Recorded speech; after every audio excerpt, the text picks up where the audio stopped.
देखो अज एक मीटिंग हुई है जिस दे विच रेवन्यू डिपार्टमेंट के सीनियर ऑफिसर साहबान सीगे और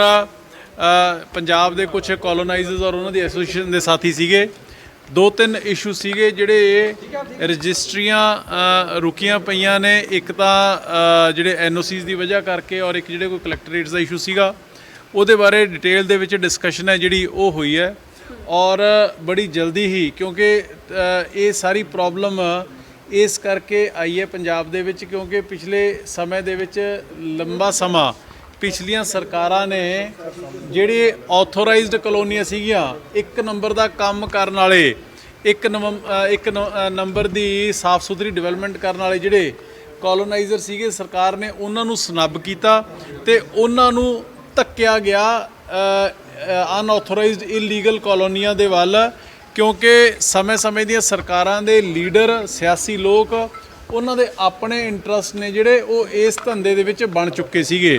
जिहदी वजह करके अज हालात ये बने पे ने पंजाब दे विच कि 14,000 अनऑथोराइज्ड कॉलोनीज़ ने जिहड़ियां वो बन गईयां। एक कंक्रीट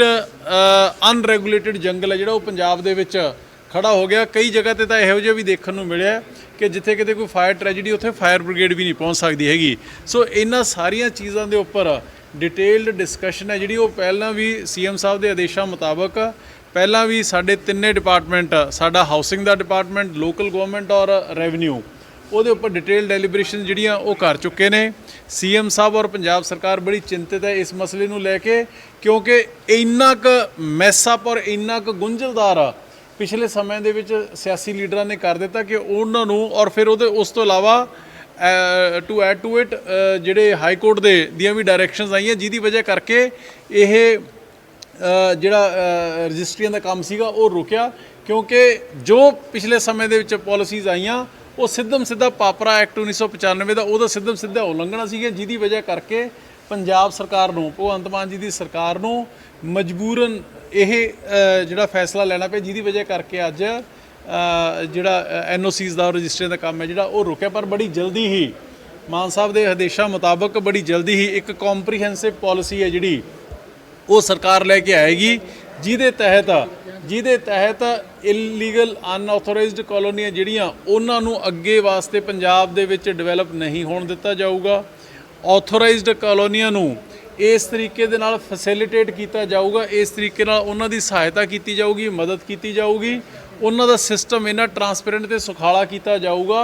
ताकि उन्हां नूं घर बैठे नूं सारियां परमिशनस मिलण ते सारे रूल्स एंड रेगूलेशनस दे नाल अर्बन डिवेलपमेंट जिहड़ी वो होवे। एक यह और दूसरा जिहड़ा कुछ साडे साथी आए सीगे जिन्हां ने सर्कल रेट ने जिहड़े उन्हां दी गल कीती है, उहदे बारे उन्हां दी गल है जिहड़ी ਉਹ ਅਸੀਂ ਸੁਣ ਲਈ है तो CM साहब नाल एक अद्धे दिन दे विच उन्हां नाल विचार वटांदरा करके, वैसे काम वो रेवन्यू डिपार्टमेंट दा ते उन्हां नाल गलबात करके CM साहब दे नाल ਉਹਦੇ बारे भी जल्दी फैसला जिहड़ा वो लिया जाएगा। ये जिहड़ा इशू है ये बेसिकली डिप्टी कमिश्नरस तक कलैक्टर तक हुंदा है, पर ये भी जिहड़ा उन्हां दी कोई प्रॉब्लम आई है ये बारे CM साहब नाल चर्चा करके असी पंजाब सरकार भगवंत मान जी सरकार दी विजन है जिहड़ी वो बड़ी क्लीयर है कि आम लोग ने जिहड़े अपने कहा जाता है कि घर तो सारी जिंदगी एक बारी बड़ी मुश्किल नाल बनता है, ना सरकार वालों ना कॉलोनाइजर वालों ना किसी दफ्तर या अधिकारी वालों किसी तरीके की दिक्कत ना रहे एंड यूजर नूं, ते जदों उन्हां नूं नहीं रहूगी तो साफ सुथरा काम करने वाले कॉलोनाइजर ने जिहड़े एक नंबर का काम कर रहे हैं, ऑथोराइज्ड कॉलोनियां कट्टण वाले ने, उन्हां दी मुश्किलां भी सरकार हल करेगी। पर अनऑथोराइज्ड जिहड़ा काम हुण लंबे समय तो चल रहा सीगा उहदे उपर पूर्ण तौर दे उपर पाबंदी है जिहड़ा जिन्हां दे रजिस्ट्रियां नहीं हो पा रहीआं, लाल लकीर वाले जिहड़े मकान ने लाल लकीर दा, हां जी, जिन्हां दे रजिस्ट्रियां नहीं हो पा रहीआं जां NOC नहीं मिल पा रही, किदों तक उम्मीद करन दी मसला हल हो जाएगा? ये देखो जिहड़ा ड्राफ्ट है वो थोड़े दिनों के विच ही 5-7 दिनों के विच ही यह ड्राफ्ट तैयार हो जाएगा और CM साहब दे नाल फिर डिस्कस करके इन्हां दी जिहड़े कॉलोनाइजर्स ने उन्हां नाल भी डिस्कशन असीं करके, देखो जिहड़े बंदे दी प्रॉब्लम हुंदी है ਉਹਦੇ ਕੋਲ ਹੀ ਸਭ ਤੋਂ ਵਧੀਆ ਸੋਲੂਸ਼ਨ ਹੁੰਦਾ ਹੈ। ਹਫਤੇ 10 ਦਿਨਾਂ ਦੇ ਵਿੱਚ ਇਹ ਆਈ ਥਿੰਕ ਕਾਫੀ ਕਲੈਰਿਟੀ ਹੈ ਜਿਹੜੀ ਇਹਦੇ ਉੱਪਰ ਅਸੀਂ ਤੁਹਾਨੂੰ ਦੇ ਸਕਾਂਗੇ। ਸਰ ਜਿਹੜਾ ਨਾਲ ਪਹਿਲੇ ਮਕਾਨ ਨੇ ਉਹਨਾਂ ਦੇ ਵਿੱਚ ਵੀ ਕਾਫੀ ਸਮੱਸਿਆਵਾਂ ਨੇ। ਜਿਸ ਤਰੀਕੇ ਨਾਲ ਇੱਕ ਵੱਡੀ ਕਾਰਵਾਈ ਕੀਤੀ ਗਈ ਹੈ ਨੋਇਡਾ ਦੇ ਵਿੱਚ, ਤਾਂ ਪੰਜਾਬ ਦੇ ਵਿੱਚ ਵੀ ਐਸੀਆਂ ਬਹੁਤ ਸਾਰੀਆਂ ਬਿਲਡਿੰਗਸ ਹੈਗੀਆਂ ਜਿਹੜੀਆਂ ਅਨਥੋਰਾਈਜ਼ਡ ਬਣੀਆਂ ਹੋਈਆਂ, ਉਹਨਾਂ ਤੇ ਵੀ ਕੋਈ ਇਸ ਤਰੀਕੇ ਦੀ ਕਾਰਵਾਈ ਹੋ ਸਕਦੀ ਹੈ ਜਿਵੇਂ ਦਿੱਲੀ ਦੇ?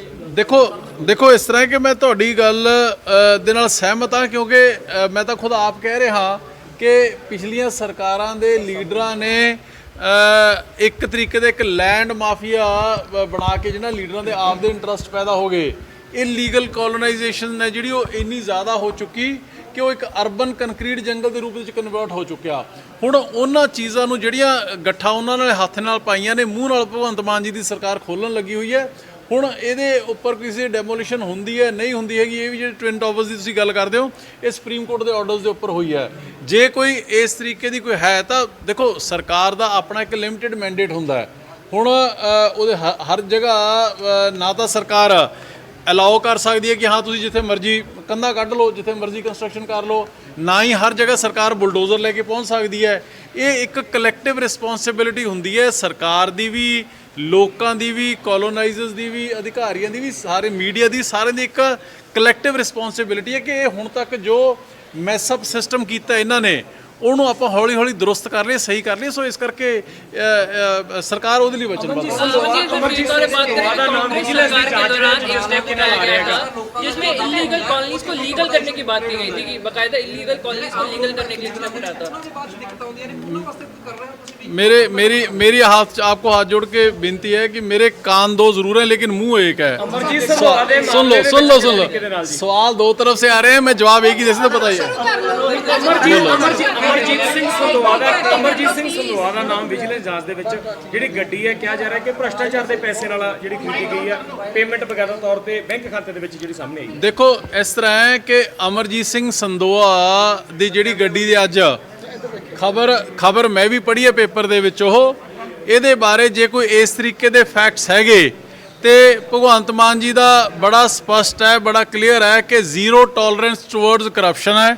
ਉਹ ਕੋਈ ਚਾਹੇ ਆਪਣਾ ਤੇ ਚਾਹੇ ਬੇਗਾਨਾ ਹੈ। ਪਹਿਲਾਂ ਵੀ ਇਹ ਭਗਵੰਤ ਮਾਨ ਜੀ ਦੀ ਸਰਕਾਰ ਬੜੇ ਲਾਊਡ ਐਂਡ ਕਲੀਅਰ ਤਰੀਕੇ ਦੇ ਨਾਲ ਤੇ ਐਕਸ਼ਨ ਦੇ ਨਾਲ ਇਹ ਕਲੀਅਰ ਕਰ ਚੁੱਕੀ ਹੈ। ਜੇ ਇਸ ਤਰੀਕੇ ਦੀ ਕੋਈ ਗੱਲ ਹੋਊਗੀ ਤਾਂ ਕੋਈ ਲਿਹਾਜ਼ ਨਹੀਂ ਹੋਊਗਾ। ਅਮਰਜੀਤ ਸੰਦੋਆ ਜਾਂ ਕੋਈ ਵੀ ਵਿਅਕਤੀ ਆਪਦਾ ਪੱਖ ਉਹਦੇ 'ਚ ਰੱਖ ਸਕਦਾ। ਪਰ ਜੇ ਇਹ ਗੱਲ ਜਿਹੜੀ ਤੁਸੀਂ ਕਹਿ ਰਹੇ ਹੋ, ਜੇ ਮੈਨੂੰ ਨਹੀਂ ਪਤਾ ਕਿ ਸਹੀ ਹੈ ਕਿ ਗਲਤ ਹੈ, ਮੈਂ ਕੋਈ ਇਨਵੈਸਟੀਗੇਟਿੰਗ ਆਫੀਸਰ ਥੋੜ੍ਹੀ ਹਾਂ, ਪਰ ਜੇ ਇਹ ਸਹੀ ਹੈ ਮੈਂ ਤੁਹਾਡੀ ਗੱਲ ਵੱਡੀ ਕਰਦਾ। ਤੇ ਅਮਰਜੀਤ ਸੰਦੋਆ ਜੀ ਉਸ ਸਮੇਂ ਦੀ ਗੱਲ ਹੈ 2019 ਔਰ 20 ਦੇ ਵਿੱਚ, ਜਦੋਂ ਅਮਰਜੀਤ ਸੰਦੋਆ ਜੀ ਕਾਂਗਰਸ ਦੇ ਵਿੱਚ ਗਏ ਹੋਏ ਸੀਗੇ। ਸੋ ਕਾਂਗਰਸੀਆਂ ਦੇ ਇੰਨਾ ਕੁ ਇੰਪੈਕਟ ਅਸਰ ਤਾਂ ਉਹਨਾਂ ਤੇ ਆਈ ਜਾਣਾ ਸੀਗਾ। ਸੋ ਇਸ ਕਰਕੇ ਮੈਨੂੰ ਨਹੀਂ ਪਤਾ ਸਹੀ ਹੈ ਕਿ ਗਲਤ ਹੈ। ਇਹ ਕਾਂਗਰਸ ਦੇ ਕਲਚਰ ਦੀ ਦੇਣ ਹੈ ਵੀ ਇੱਕ ਚੰਗੇ ਭਲੇ ਬੰਦੇ ਨੂੰ, ਇੱਕ ਸਾਫ਼ ਸੁਥਰੇ ਬੰਦੇ ਨੂੰ ਵੀ ਗਲਤ ਰਾਹ ਤੇ ਚਾੜ ਦਿੰਦੀ ਹੈ। ਅਰੋੜਾ ਸਾਹਿਬ, ਹੁਣ ਮੇਰੇ ਸਾਥੀ ਨੇ ਸਵਾਲ ਪੁੱਛਿਆ ਸੀਗਾ ਵੀ ਬਹੁਤ ਸਾਰੇ ਲੋਕਾਂ ਨੇ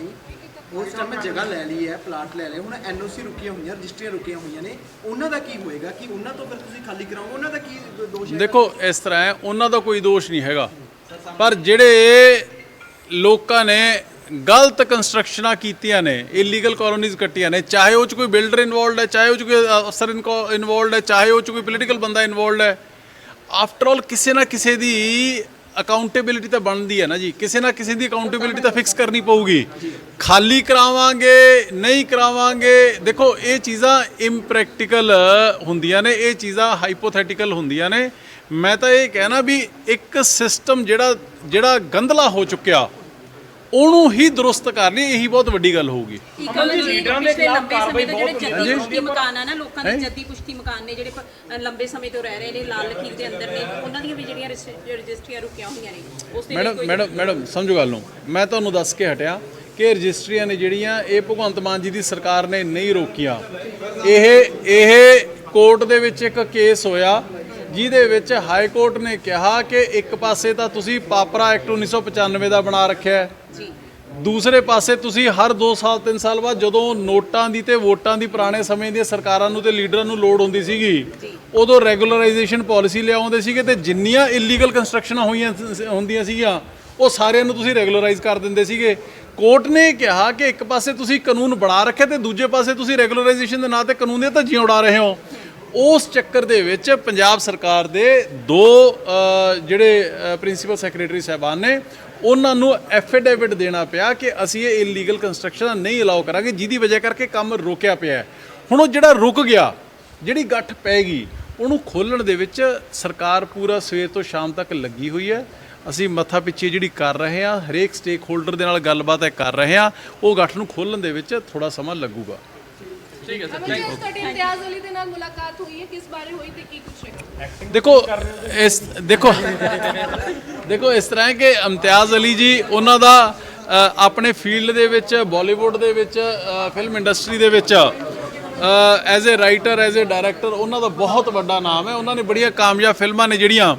ਉਹ ਦਿੱਤੀਆਂ ਨੇ। ਉਹਨਾਂ ਦੇ ਨਾਲ ਉਹ ਵੈਸੇ ਕਾਲ ਔਨ ਕਰਨ ਦੇ ਲਈ ਆਏ ਸੀਗੇ ਔਰ ਉਹਨਾਂ ਦੇ ਨਾਲ ਡਿਸਕਸ਼ਨ ਕਿ ਕਿਵੇਂ ਪੰਜਾਬ ਜਿਹੜਾ ਕਿ ਕਲਚਰਲੀ ਬਹੁਤ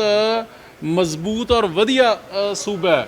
ਜਿੱਥੋਂ ਦੇ ਕਲਚਰ ਦੇ ਵਿੱਚ ਬੜੀ ਵਾਈਬ੍ਰੈਂਸੀ ਹੈ, ਕਿਸ ਤਰੀਕੇ ਦੇ ਨਾਲ ਜਿਹੜਾ ਇੰਡਸਟਰੀ ਦਾ, ਫਿਲਮ ਇੰਡਸਟਰੀ ਦਾ ਔਰ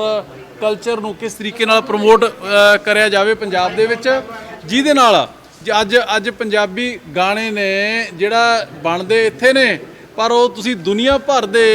ਕਲੱਬਾਂ ਦੇ ਵਿੱਚ ਉਹ ਗੂੰਜਦੇ ਨੇ। ਸੋ ਇਸ ਕਰਕੇ ਇਸ ਚੀਜ਼ ਨੂੰ, ਕਿਉਂਕਿ ਭਗਵੰਤ ਮਾਨ ਜੀ ਖੁਦ ਆਪ ਕਲਚਰ ਨੂੰ ਬਹੁਤ ਜ਼ਿਆਦਾ ਪਿਆਰ ਔਰ ਪ੍ਰਮੋਟ ਕਰਦੇ ਨੇ, ਉਹਨਾਂ ਦਾ ਖੁਦ ਦਾ ਬੈਕਗ੍ਰਾਉਂਡ ਹੈ ਜਿਹੜਾ ਉਹ ਕਣ ਹੈ ਜਿਹੜਾ ਉਹ ਕਲਚਰ ਦੇ ਨਾਲ ਜੁੜਿਆ ਹੋਇਆ। ਸੋ ਇਸ ਕਰਕੇ ਉਹਨੂੰ ਕਿਵੇਂ ਪ੍ਰਮੋਟ ਕੀਤਾ ਜਾ ਸਕਦਾ ਪੰਜਾਬ ਨੂੰ, ਜਿਹਦੇ 'ਚ ਐਮਪਲੋਇਮੈਂਟ ਜਨਰੇਸ਼ਨ ਵੀ ਹੋਣੀ ਹੈ, ਰੈਵਨਿਊ ਜਨਰੇਸ਼ਨ ਵੀ ਹੋਣਾ ਹੈ, ਉਹਦੇ ਬਾਰੇ ਡਿਸਕਸ਼ਨ ਜਿਹੜੀਆਂ ਹੋਈਆਂ ਨੇ ਤੇ ਆਉਣ ਵਾਲੇ ਸਮੇਂ 'ਚ ਹੋਰ ਡਿਸਕਸ਼ਨ ਜਿਹੜੀਆਂ ਉਹ ਸੀਐਮ ਸਾਹਿਬ ਦੇ ਨਾਲ ਵੀ ਹੋਣਗੀਆਂ। ਪੰਜਾਬ ਦਾ ਖੇਡ ਮੇਲਾ ਅੱਜ ਤੋਂ ਸ਼ੁਰੂ ਹੋਣ ਜਾ ਰਿਹਾ ਹੈ ਔਰ ਗੱਲ ਹੋਈ ਸੀਗੀ ਕਿ ਵਿਧਾਇਕ ਨੇ ਜਿਹੜੇ ਉਹ ਵੀ ਹਿੱਸਾ ਲੈ ਸਕਦੇ ਨੇ, ਤੁਸੀਂ ਕਿਹੜੇ ਖੇਡ 'ਚ ਨਜ਼ਰ ਆਉਣ ਵਾਲੇ? ਜਿੱਥੇ ਖੇਡਣ ਨੂੰ ਕਿਹਾ ਜਾਊਗਾ ਉੱਥੇ ਹੀ ਖੇਡ ਲਾਂਗੇ।